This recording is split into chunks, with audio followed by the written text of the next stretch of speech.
Hai, Assalamualaikum dan salam sejahtera kepada semua warga Maya sekalian. Hari ini kita berjumpa lagi dengan Cikgu Nora atau nama penuh saya Nur Arbaya Ismail untuk siri ulang kaji sejarah berfokus SPM Petaling Utama. Saya akan membuat perkongsian dengan anak-anak semua bagi persediaan bagi menghadapi peperiksaan SPM tidak lama lagi. Untuk pengetahuan semua, program USB pertama ini merupakan usaha sama antara Jurulatih Utama Daerah Mata Pelajaran Sejarah dan Unit Sains Sosial Sektor Pembelajaran PPD Petaling Utama yang diterajui oleh Puan Nurin binti Zakaria selaku Timbalan PPD Sektor Pembelajaran. Ucapan terima kasih juga saya ucapkan kepada pengetua sekolah saya iaitu Encik Ahmad Izzat Ismail, SMK Damansara Jaya kerana memberi keizinan untuk saya berada di sini bagi menjayakan program yang sangat bermanfaat ini. Baiklah, tanpa berbuang masa, marilah kita kongsikan sesi perkongsian ini hari ini bersama saya, Cikgu Nora. Bab yang akan saya bincangkan pada hari ini adalah asas pembentukan Kerajaan Melayu, iaitu Kerajaan Melaka. Dalam mempelajari bab ini, apa yang perlu adalah pertama, keutamaan bab itu dalam bidang politik seperti yang tertera iaitu pentadbiran, undang-undang dan kekuatan tentera Melaka. Perkara kedua adalah berkaitan dengan hukum kanun Melaka atau undang-undang Laut Melaka. Dan yang ketiga adalah wa'adat iaitu perjanjian antara pemimpin dan rakyat. Okey, kita lihat skrin yang berikutnya. Okey, dalam menjawab kehendak soalan, pelajar hendaklah mengetahui segmen-segmen yang perlu dinyatakan dalam soalan. Umumnya, kita akan membincangkan sama ada bidang politik, ekonomi ataupun aspek sosial. Dalam menyentuh bidang pentadbiran, murid boleh menyentuh bidang pentadbiran, undang-undang dan ketenteraan. Sementara dalam aspek ekonomi, murid boleh membincangkan tentang wang, pembangunan, insurans, perbankan, perdagangan dan sebagainya. Sementara dalam aspek sosial adalah semua perkara yang berkaitan dengan pendidikan, intelektual, budaya dan agama. Okey, mari kita lihat contoh soalan dan bagaimana menyelesaikan cara penyelesaian menjawab soalan. Okey, cikgu akan tumpukan kepada soalan kebat kerana soalan kebat ini mengambil markah yang lebih tinggi daripada bahagian lain. So, bahagian kebat ini biasanya adalah bahagian C. Okey, pada soalan dia meminta pada pendapat anda, apakah yang berlaku sekiranya rakyat negara kita tidak mematuhi undang? Okey, bagi menjawab soalan ini, apa yang perlu pelajar fokus adalah sekurang-kurangnya menjawab dua segmen, iaitu segmen politik ataupun atau menyentuh soal ekonomi atau sosial.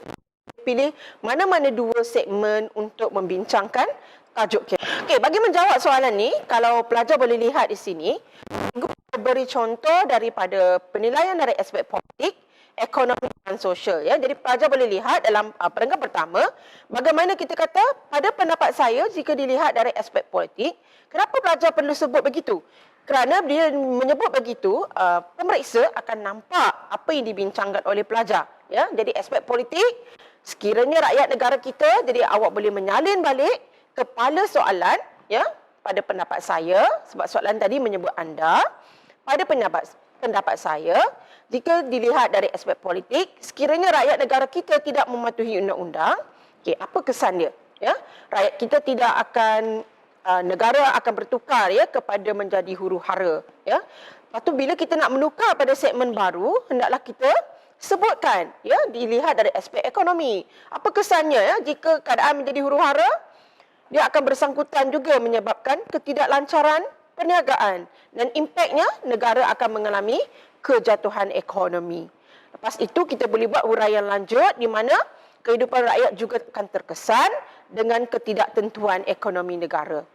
Bila kita nak bertukar pada aspek sosial, kita sebut pula aspek sosial juga akan turut terjejas di mana kegiatan jenayah akan berlaku akibat ekonomi yang menurun. Ini adalah huraian dan seterusnya kita cerita lagi apa kesan jika ekonomi menurun. Mungkin keadaan ini akan menggugat ketenteraman awam dan negara. So kalau murid boleh lihat sini, cikgu bertukar segmen daripada politik, ekonomi dan sosial. Dan di bawahnya, sebab ini adalah soalan kebat, murid mestilah meletakkan inferen. Apakah inferen? Inferen sama ada murid boleh mengambil fakta, gabungan fakta-fakta, ataupun murid boleh memberi pandangan mereka terhadap apakah yang akan terjadi sekiranya rakyat tidak mematuhi undang-undang. Ya, jadi kita boleh lihat bagaimana cikgu membuat inferen ataupun rumusan. Okay, untuk soalan berikutnya, ya, kita akan lihat apakah lokasi Melaka. Ya, ini pelajar mesti tahu ya, sebab dalam soalan sumber, jika digunakan dia mungkin boleh tanda ya. Dekat kawasan ni dia tanya apakah empayar yang ditunjukkan dalam rajah tersebut. Ya, jadi pelajar mesti mengambil berat bahawa empayar Melaka adalah keseluruhan tanah Melayu dan juga 1/3 daripada Sumatera. Ya. Okey, sekarang kita beralih kepada soalan kebat yang berikutnya. Okey. Soalannya berbunyi, kerajaan awal seperti Sriwijaya atau Kesultanan Melayu Melaka menunjukkan kegemilangan kerajaan. Okey, ayat pertama itu adalah pernyataan. Okey, seterusnya bertanya, apakah konsep kesetiaan kepada raja dan negara yang mereka tunjukkan penting bagi menunjukkan negara yang aman dan masyarakat yang harmoni. Jadi bincangkan pernyataan ini dengan merujuk pada konsep setia rakyat kepada raja. So kita boleh bahagikan soalan ini kepada dua bahagian. Ya. Yang pertama, bahagian pertama, apakah yang dijelaskan dengan konsep kesetiaan? Ya. Dan bahagian kedua pula, kita perlu tunjukkan bagaimana konsep setia ini penting memberi impak yang bagus kepada masyarakat kita yang harmoni, iaitu aman, tenteram dan berjaya. Ya. Kalau awak boleh lihat di sini bagaimana cikgu menerangkan soalan ini ya. Jadi esei boleh dimulakan dengan perenggan satu. Cikgu harap murid masih ingat dan tahu ya bagaimana membuat perenggan, iaitu menulis dengan jarak yang ke tengah sikit ya. Lepas itu mestilah menjawab dengan fakta diikuti dengan huraian dan diakhiri dengan inferen ya. Okey, bagaimana kita menjawab soalan ini? Terangkan dalam perenggan pertama, murid boleh lihat ya bagaimana cikgu terangkan kesetiaan kepada raja itu penting, kemudian bagaimana kenapa kita perlu setia kepada raja? Itu raja bertanggungjawab menjaga keselamatan rakyat. Seterusnya, kenapa kita tidak boleh menderhaka kepada raja? Ya? Kalau dulu, rakyat tidak boleh menderhaka kerana bimbang terkena tulah dan rakyat juga boleh dikenakan kerahan tenaga. Ya? Okay, kita juga perlu patuh kepada undang-undang. Ini adalah fakta yang kedua. Kenapa? Kerana jika kita tidak patuh kepada raja, keadaan aman tidak boleh diwujudkan. Ya? Dan mungkin berlaku keadaan jenayah. Ya? Apa tu? Boleh ulas lagi kenapa kepatuhan kepada raja itu penting ya, dan ditutup dengan inferen. Okey, kita beralih kepada soalan berikutnya. Soalan kebat yang lain iaitu warisan negara bangsa kerajaan alam Melayu merupakan khazanah bangsa Malaysia yang tidak ternilai dan patut dipelihara. Okey, dalam soalan ni pelajar mestilah faham istilah-istilah yang digunakan. Pertama adalah kerajaan alam Melayu. Dan yang kedua adalah khazanah. Apakah maksud khazanah? Ya? Okey, dalam hal ini cikgu pamerkan bagaimana murid boleh menyenaraikan cara menulis jawapan ini. Ya? Disebabkan soalan ini bertanya, adakah anda bersetuju? Jadi murid terlebih dahulu perlu menjawab bahawa kita bersetuju ya bahawa warisan negara bangsa kerajaan alam Melayu Melaka adalah khazanah ya, atau harta bangsa Malaysia yang tidak bernilai dan patut dipelihara. Dan kemudian pelajar bolehlah mengutamakan atau mengutarakan apakah ciri yang kita katakan khazanah lama ya. Jadi khazanah lama yang kita warisi daripada Kesultanan Melayu Melaka adalah raja adalah pemerintah tertinggi ya. Kemudian kita boleh huraikan dengan lebih lanjut dengan keadaan sekarang ya, sebab soalan ini mesti mengaitkan kerajaan alam Melayu, ya, iaitu kalau kita refer kepada kerajaan Melayu Melaka dengan Malaysia. Maksudnya jawapan murid tidaklah boleh sekadar bincangkan kerajaan Melayu Melaka, tetapi mesti juga mengaitkan dengan keadaan Malaysia sekarang. Jadi kita sebut raja adalah pemerintah tertinggi dan kemudian kita huraikan, kemudian mestilah menyebut bahawa walaupun kita mengamalkan demokrasi sekarang, kita sultan masih lagi ketua negeri, atau kita boleh menyebut bahawa sekarang kita menggunakan sistem raja berperlembagaan. Ya. So jawapan sejarah ini sebenarnya tidaklah kata kalau cikgu tunjukkan ini jawapannya itu sahaja, dia boleh bertukar.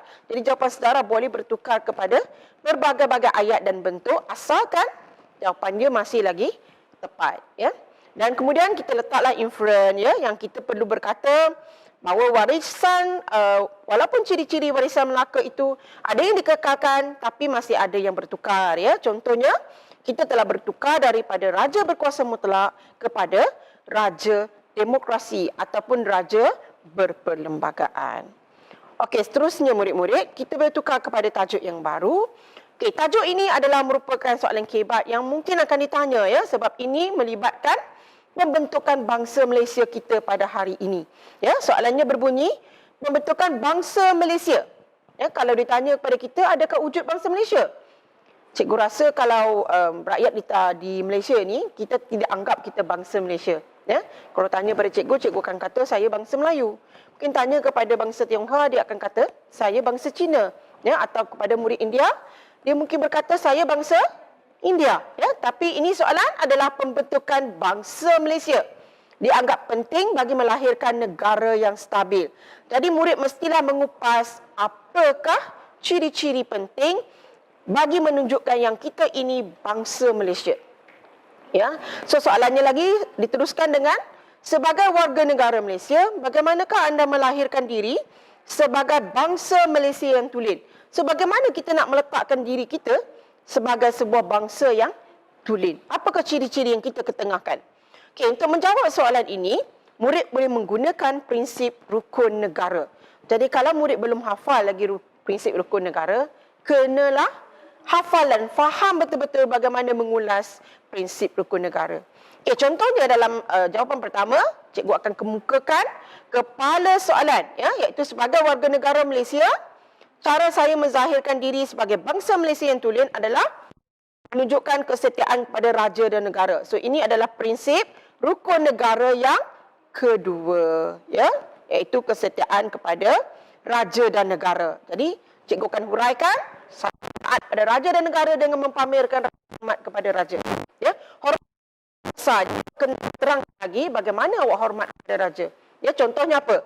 Saya tidak menghina Yang di-Pertuan Agong, ya, atau raja-raja Melayu, ya, di media sosial dan sebagainya. Okey, seterusnya kita boleh ambil prinsip yang lain, prinsip rukun negara yang lain. Kalau cikgu akan gunakan prinsip negara yang ketiga, iaitu apa? Apa prinsip negara yang ketiga?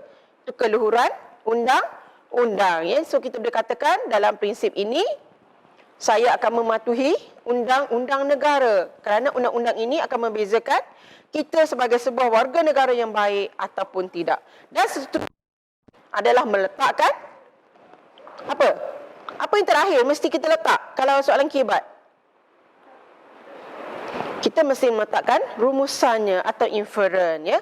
Jadi kita boleh buat bahawa pada rukun negara itu penting bagi membentuk sebuah negara bangsa yang tulen sekaligus membentuk negara yang stabil. Satu contoh saja, ya, tak semestinya murid mesti membuat inferen yang sebegini rupa, ya. Jadi ini terpulang kepada kesesuaian dan kebijaksanaan murid masing-masing, ya.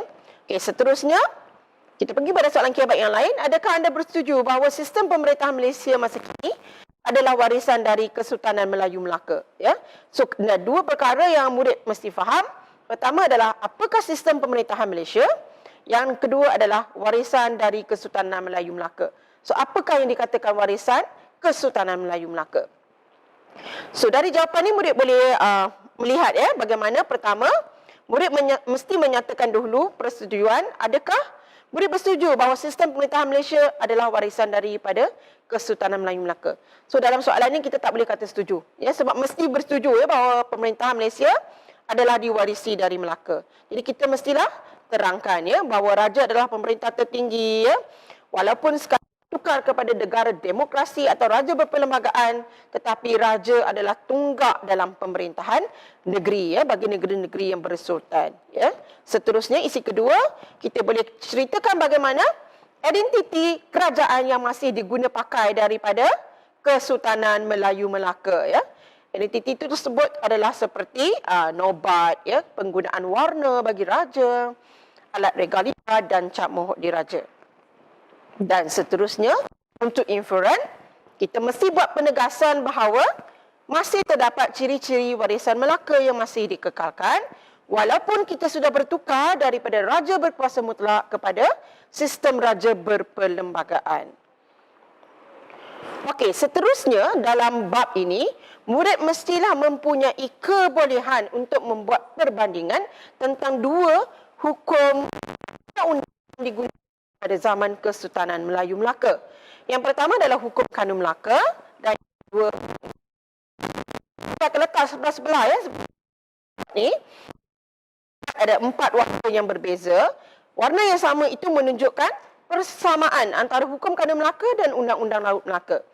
Okey, walaupun hukum Kanun Melaka digunakan dalam perdagangan dalam Kota Melaka dan undang-undang jenayah yang lain serta undang-undang keluarga dan sebagainya, dan Undang-Undang Laut Melaka pula digunakan dalam pelayaran dan pelabuhan, tapi masih ada persamaan antara hukum Kanun Melaka dan Undang-Undang Laut Melaka.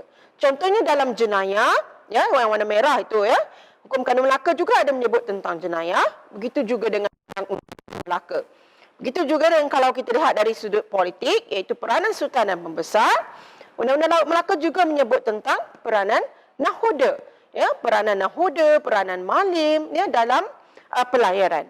Bagi Undang-Undang Kekeluargaan, hukum Kanun Melaka menyebut fasal 26, sementara bagi Undang-Undang Laut Melaka menyebut fasal 9 dalam pelayaran.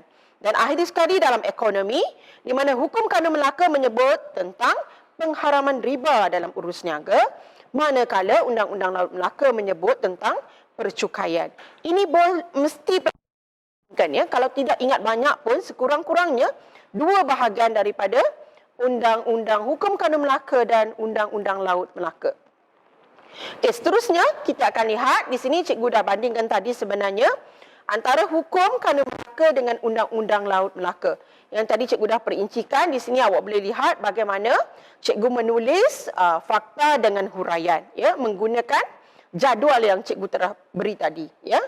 Okey, seterusnya ini adalah perbandingan dari segi ekonomi. Tadi cikgu dah sebutkan secara tidak langsung dan awak boleh lihat bagaimana cikgu meletakkan fakta dan huraian ya, sebab dalam membandingkan awak mestilah menyebut persamaan dan perbezaan yang terdapat dalam hukum Kanun Melaka dan Undang-Undang Laut Melaka.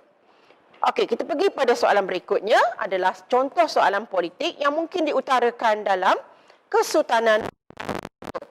Okey, A adalah jelaskan apakah pembaharuan yang dibuat oleh Kerajaan Melaka dalam perlembagaan.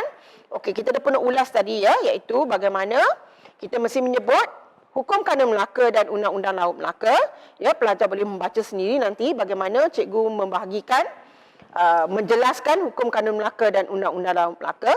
Okey, soalan yang kedua adalah jelaskan nilai ya, apa yang boleh dibuat oleh peranan rakyat bagi memperkukuhkan Imperium Melaka.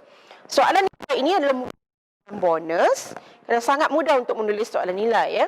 Pelajar hanya perlu menulis nilai dan kemudian menghuraikan apakah yang disebut berkaitan dengan nilai tersebut ya. Jadi tulis apa-apa nilai yang berkaitan dan huraikan sahaja. Okey, seterusnya adalah soalan kebat. Sejauh manakah undang-undang mampu mewujudkan kehidupan yang aman dan harmoni? Jadi di sini awak tunjuk undang-undang itu penting, dan yang kedua, apakah yang dikatakan aman dan harmoni ya? Kau mesti jelaskanlah ya. Dan bagi soalan sejauh manakah, ini adalah istimewa ya. Bila sejauh manakah SPM yang silibus yang lama hanya 2 kali saja pernah ditanya soalan sejauh manakah. Tapi mungkin akan bonus diberi kepada awak di mana soalan ini dikeluarkan dalam soalan SPM. Okey, untuk menjawab soalan sejauh manakah, awak bincangkan isi yang diberi, kemudian tambah lagi satu isi lain yang menunjukkan bagaimana faktor lain ya bagi memastikan kita boleh hidup aman dan tenteram ya. So di sini cikgu gunakan undang-undang penting bagi menghasilkan keamanan dan jelaskan mengapa keamanan boleh diwujudkan daripada pengamalan undang-undang. Dan seterusnya awak beri isi yang lain, iaitu faktor lain seperti sini cikgu kata aspek keselamatan. Sebab kalau ada undang-undang, kita tidak ada peneguhan dalam pengamalan undang-undang seperti pengawasan anggota keselamatan, kita tidak boleh memastikan rakyat mematuhi undang-undang. Dan kemudian letaklah inference sebab soalan ini adalah soalan kebat. Ya. Di sini kalau boleh lihat, cikgu gabungkan fakta iaitu pengamalan undang-undang dan mesti ada penuguhan dan pengawasan pihak keselamatan. Okey, cikgu harapkan soalan-soalan kebat yang kita pelajari hari ini akan